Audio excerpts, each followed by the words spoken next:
Hello, good morning guys. For today's video ay papakita ko sa inyo kung ano yung mga kalapati ko. So ayan, may dalawa pong kulay ang Wow! aking kalapati. May black and white po, and then mixed black and white. So ayan, ah napakaganda and stress reliever ko po yung pag-aalaga ko ng kalapati. So this time kasi yung breeding season nila, so papakita ko sa inyo kung paano yung pangingitlog ng aking mga kalapati.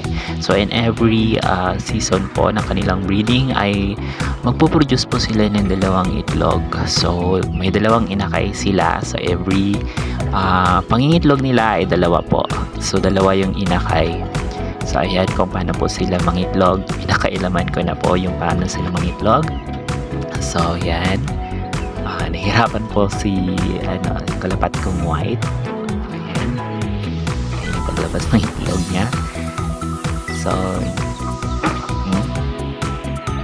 nakakamangha, right? So Nice! there you go. So congratulations, success yung pangingitlog ng kalapat ko. Ayan. So ayan naman po yung aking mga kalapate. So yan yung white na nangitlog. So pair po sila ng kanyang asawa, sana all, hindi na single. Ayan, ayos na po yung itlog niya.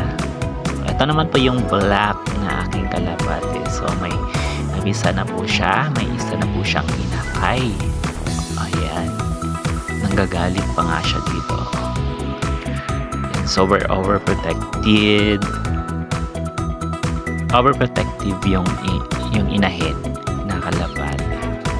So ayan na pong gumawa naman po ako ng bahay nila. Ayan, sa taas may inakay na din po yung isang kalapat ko. So dalawa yung napisa, kapag-isa lang po yan. Ayan, cute nila, ang liliit. Very small. And then yan, tapos na nang ginawa kong bahay nila. So after 2 days ay na po sila yung napisa. So ang lalaki na nila. So these are feeds po kasi na ito yung kinakain nila. So bigla ang paglaki. So baby pa lang sila na ang liit, tapos bigla ang boom, lumaki na po sila kaagad. Yan po yung sa taas ng bahay na ginawa ko sa kanila. So napaka-productive ko, no? Maging carpenter ako sa pag-ano ng bahay nila. So ito yung sa isang white inakay. So ang cute. Maliit lang po siya. So ayan, parang ano lang siya sa palad ko. Tapos bibig lang lalaki na siya. Ayan, cute. Ito yung sa bahay. Ano yung dalawa? Oh, may isang inakay din pala dito. Ayan, yung inakay din na black and white. So mixed siya. Yung father po niya kasi is white, and then yung mother niya is black. Ayan yung dalawang napisa din sa may malapit. Dalawang inakay. Ayan. Ito po yung sa black ko po. Sa white, and then ayan, may dalawa po siyang inakay. Dun sa katabi niya is yung mga black na inakay din sa taas ng kulungan. Dan po sila pumisa. Ayan, black and white yung kapatid niya.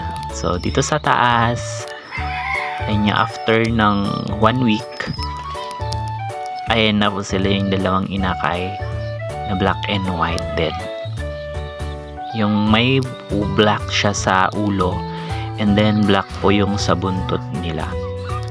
Eto, meron ding isa dito na inakay. Ayan, yung half din yung ano niya, yung father naman niya is black, yung mother is white. So dito sa may bandang likuran namin, sa may CR, sa may bote po ng Coke, meron pong nagpisa na isa. Sa white naman po siya. So dalawang white na mag-asawa. So yung paa niya may mga balahibo. Yan, yung father niya po kasi may balahibo sa paa. So, ayan, may isang inakay lang siya. So, hindi nag-success yung, yung isang itlog.